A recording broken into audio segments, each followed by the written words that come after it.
back, everybody. We're going to try to finish up the Kawasaki Prairie. We did get the exhaust collars in.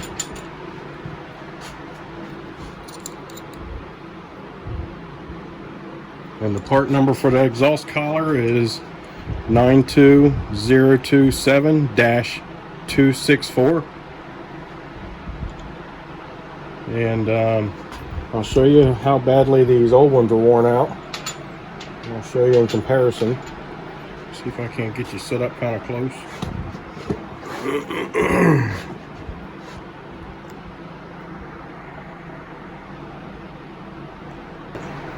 So as you can see here,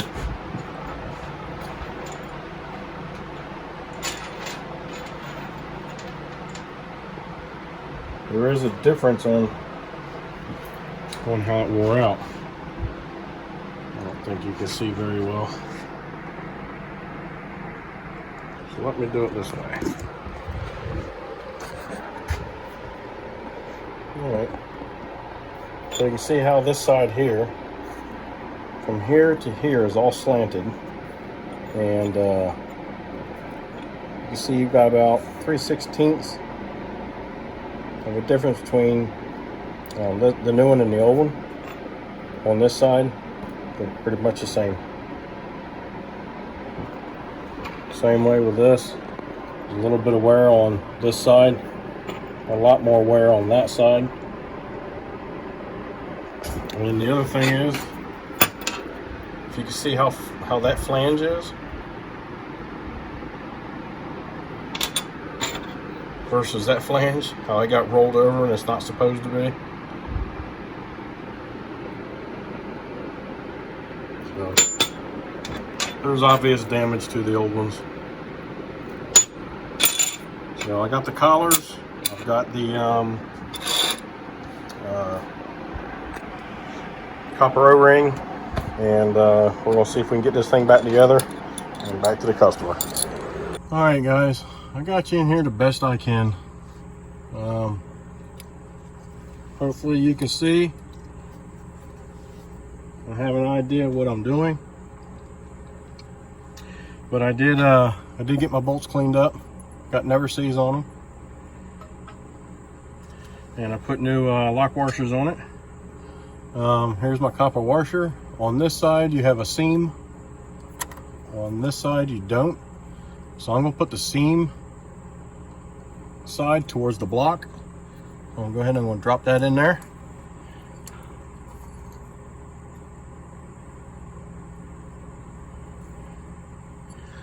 Alright, so I'm going to scoot you over just a hair more.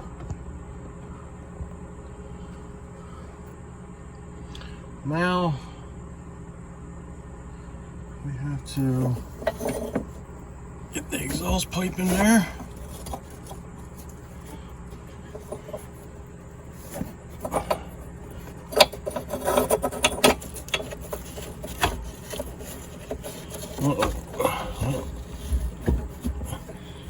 Shove it back. Well, here we go. Maybe. Daggone collar don't come back. There we go.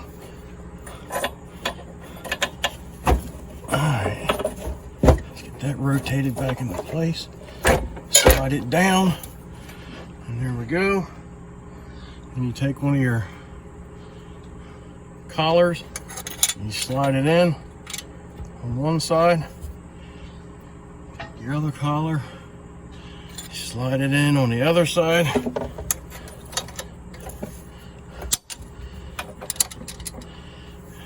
Alright. Now you can just take your other collar here.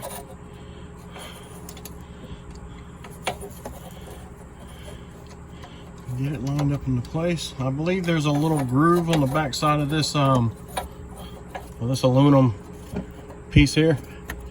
No matter where I put my hand. There's a groove back behind that. Seriously, it's not going to autofocus. I'm sorry guys, this is the best I can get you in here.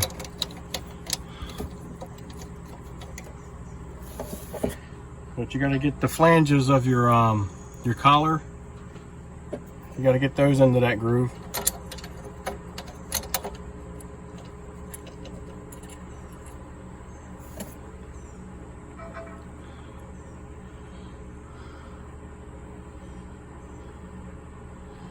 This is horrible. It seems like if you make it focus, it never goes back to autofocus. If it gets out of whack on autofocus, you gotta focus it.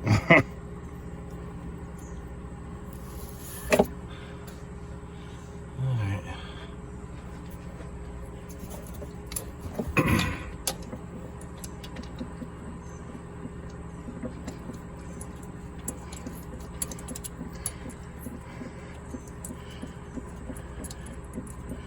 All I'm doing now, just trying to get these bolts threaded in as much as I can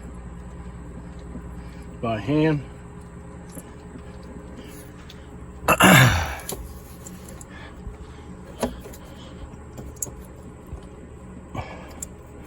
There we go.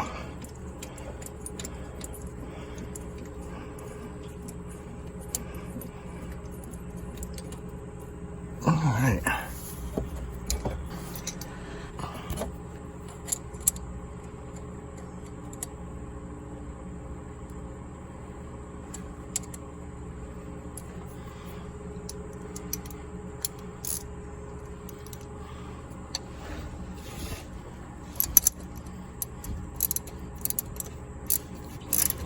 When you're tightening up this these bolts for this collar here, you want to make sure you're going back and forth. Don't just tighten it all up on one side. You want to try to get it tightened up evenly. So work yourself back and forth and make it even too. So I'm already down here on this side touching. I got a little bit of a gap on the other side, so I need to try to even that up.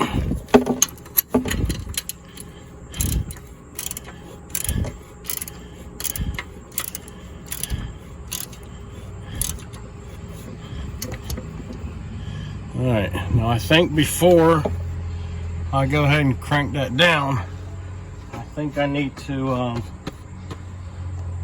go ahead and get my muffler resituated in the back there, so that way I'm not fighting it trying to get it back into place. So I'll bring it.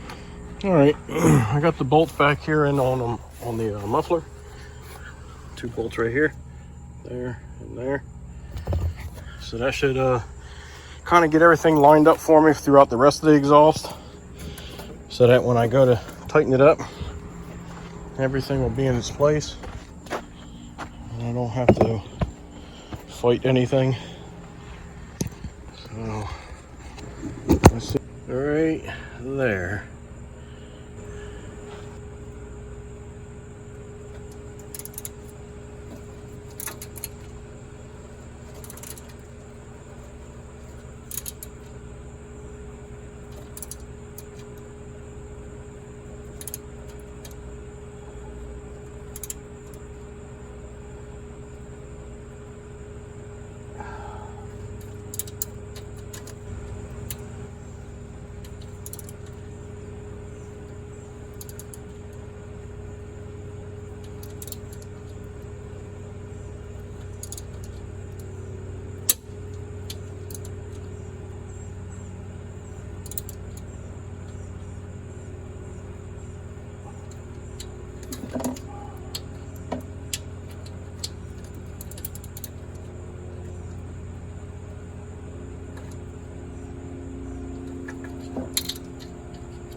All right, that should be it.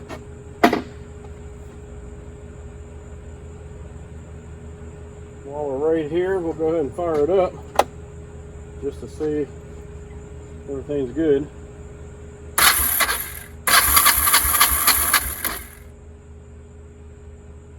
Well, that's unusual. I don't know if I'm out of fuel because it started acting up just before I shut it off. Yep, we're out of fuel.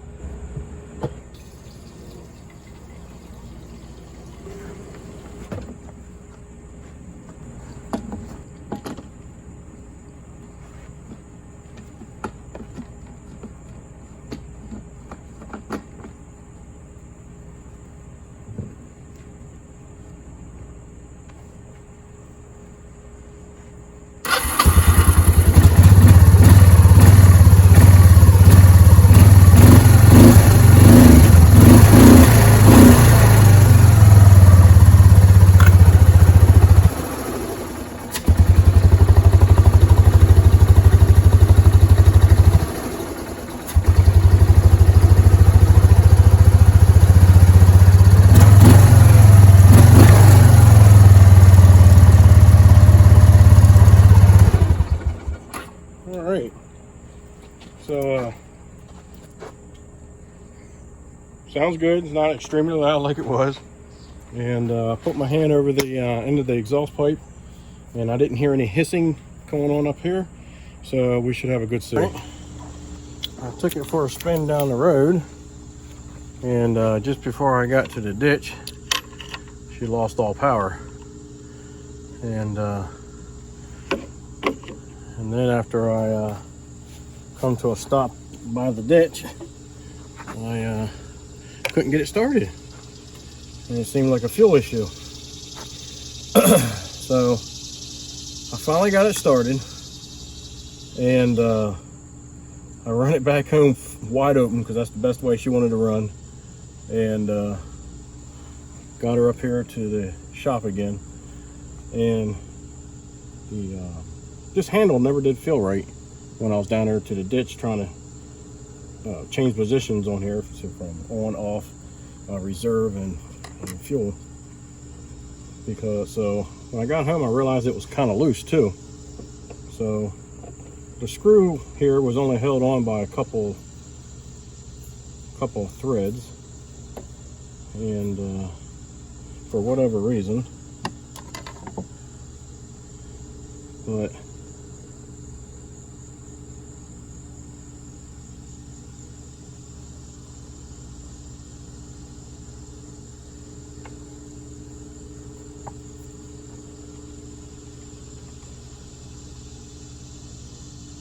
gotta be really careful. There's a little itty bitty ball bearing here. So when I took it off, this little ball bearing was not in its position. Its position is supposed to be right where that spring is. Instead, the ball was up in there, up in that little groove. So I put myself a little bit of grease here, and I can see where somebody had tried to do that before with some red grease, but I guess the ball had slipped out of its spot and caused it to go somewhere it didn't belong to be. So I applied more grease and set the little ball in its place. And also on the stem here, there's a little notch there, and that notch needs to match up with the notch in the plastic. So it only goes on one way, but it's hard to see though. There's a little groove right there, and there's a notch on here. You got to match them up. So I know that's on this side, so I need to make sure that the groove on this handle is on that same side, and then I got to make sure that the ball stays in place. There we go. I can tell the ball stayed in place because I'm getting spring back. So Now, I'm gonna let that sit right there. We're gonna put a little bit of a Loctite on this, the removable kind, and hopefully that'll help prevent it from coming off again or backing off.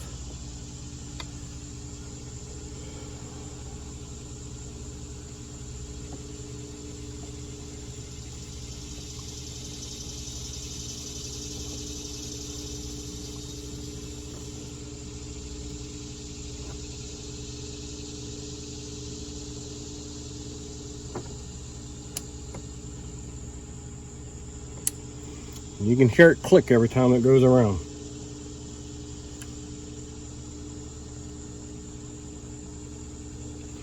Now that's stuck there.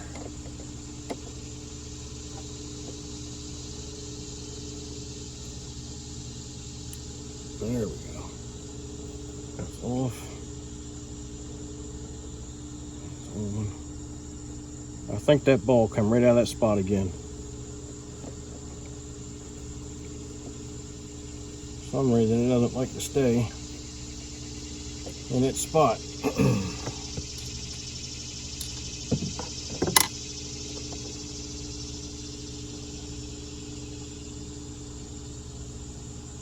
Yep, it is sitting down here. So when you guys go to check out this video, also go to the playlist, and you'll be able to watch everything that was done to this and what all I had to do.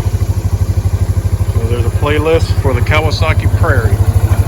Check that little playlist out, and you'll be able to see everything that was done, how it was done. Alright, so I took it for another ride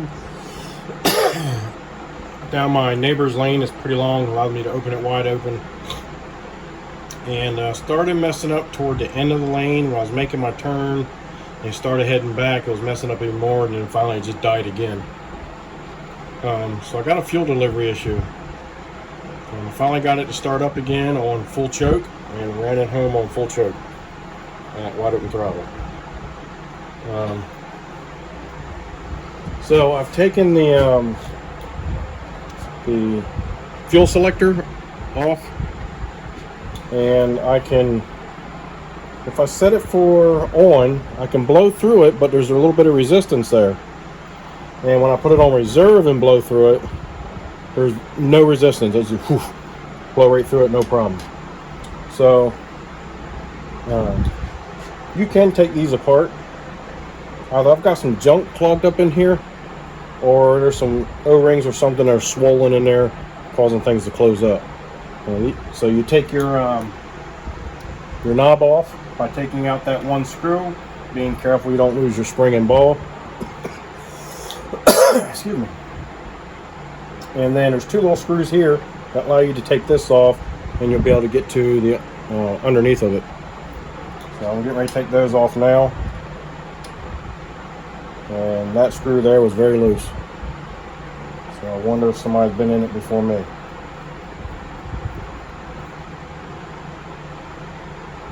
Tiny parts, so get yourself one of those little magnetic bowls there and keep stuff in it. And I hope you don't lose nothing. I'm feeling something push against my hand.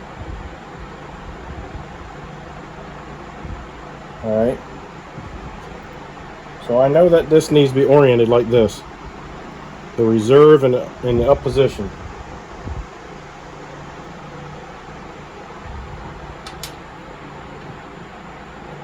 There's a little spring washer back here, or wavy washer, whatever you want to call it.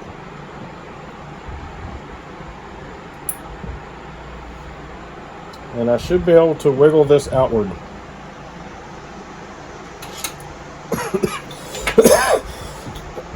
I've taken a couple of these apart in the past. Usually there's nothing you can do about them, but sometimes there is. Alright, so I got junk in this one, so that might be my problem. Resistance, there's a lot of junk heading down through that tube there. The rubber gasket back here looks like it's in great shape. The O-ring here looks like it's in great shape.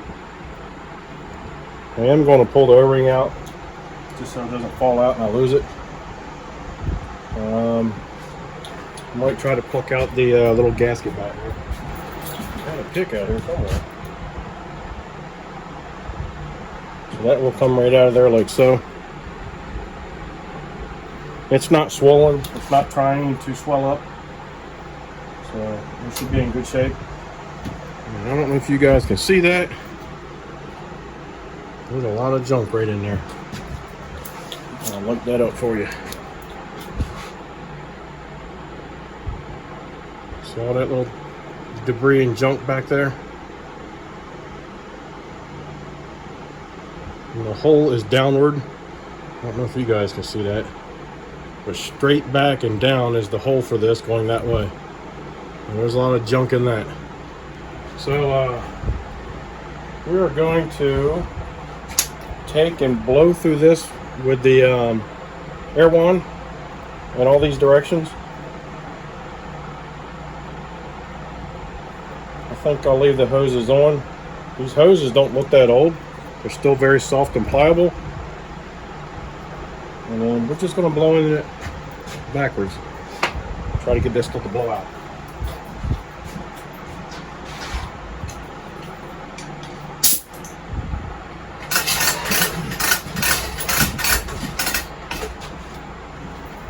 And we're going to do that with the new air wand I bought the other day. I got that from Harbor Freight. In case you missed, I did a little short video on it. It comes with three different extensions. One of the extensions is just this piece here. Then you have a short extension, and then you have a longer extension. And it's all made of metal, aluminum and brass, basically.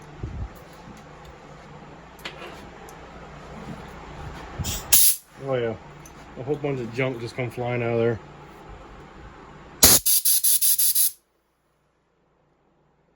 So far, I like this little air wand. Puts out a lot of air. So that tells me it has a large orifice inside. And allows for good airflow. Oh my god, did you see all that come flying out of there? I guess you didn't. Of course you had to miss all that. Sorry about that. Let me turn you around here. There's a whole shitload of junk come out of that one. A lot more than the first one.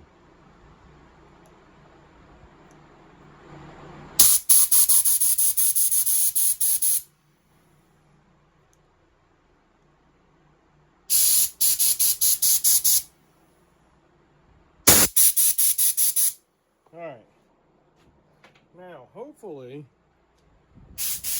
we didn't get a whole bunch of junk in the carburetor.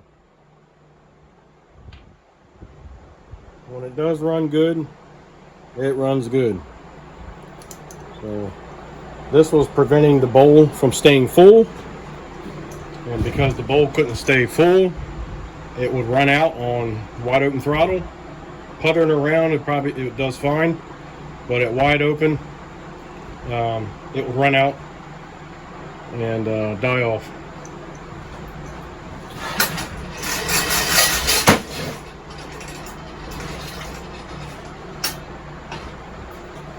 So now that we got that all cleaned out, we shouldn't have that issue anymore. And the other thing that I want to do is I want to do something about this so that ball stays in place. And it wants to move around and come out of place. And I think some of that is due to these little pockets in here, or can be a little deep. So I might take and soften the edges with my Dremel. And we'll see how that works. You should still feel it drop into place. And but it should come out of place a little easier than it was. Soften that up a little bit. So it should use this one, and that one. I don't think it uses that one at all.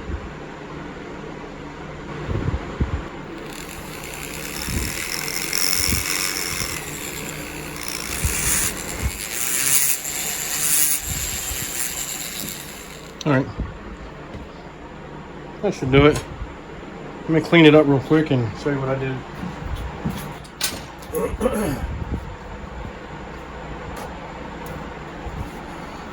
Never thought I would use that that Dremel or Fordham wannabe as much as I do, but I use it for a lot. My Dremel sat for a long time, and then I got into porting, and it gets used a lot more than it ever has. And then I found a lot more uses for doing little things like that. Before, I just never would have thought to do that. But I took one of my pointier carbide bits, and I just took the point of that, and I took and softened that edge a little bit, so it's not just a sharp, hard edge. It's kind of been like tapered a little bit. Instead of it being a bump and have to come up over it, it just slide right up, or a little ramp there. Like, and I did that with these three here. So hopefully that'll soften it up and make it not so hard for that ball to pop out of there, to pop out and, you know, push into the spring. So I think there's too much resistance there, and it just causes it to roll out and then get hung up in this area instead of staying in there. So we'll see how that works. Might work, might not, but you won't know if you don't try. I'm just going to use a tiny bit of dielectric grease on this gasket, just a tiny bit. Smear it a little bit between my two fingers and then rub it on there. For one, it'll help it to stay in there, and two, it'll give it some lubrication and kind of rehydrate it a little bit. And the dielectric grease should not harm the rubber. Well, looks like a little dude going, ah! Alright, so now, all you need to do now is just take and blow through it. So the little one goes to the carburetor. So when you blow into one of these, air should come out of here, depending on wherever you got it set. It's in the on position now, and I can blow through that real easy, no resistance whatsoever, good flow. I can't blow through that one. It's in the on position. That's the off position. I shouldn't be able to blow through either one of them. And I can't. Now we're in the reserve, and I should be able to blow in the opposite one I blew into earlier. I have good flow there, no resistance, and I can't blow through the other one. So we're in good shape now. I should be able to hook this back up. I don't think I need to show you how to do that, because you got an idea on how to do that earlier in one of my other videos. So if you go back and look at the playlist, you'll see where I talked about how to hook these hoses up. All right, took her for another run. She runs perfect, and she runs good on top end. She never ran out on me, and never stalled, never lost power, nor nothing. So she's good to go.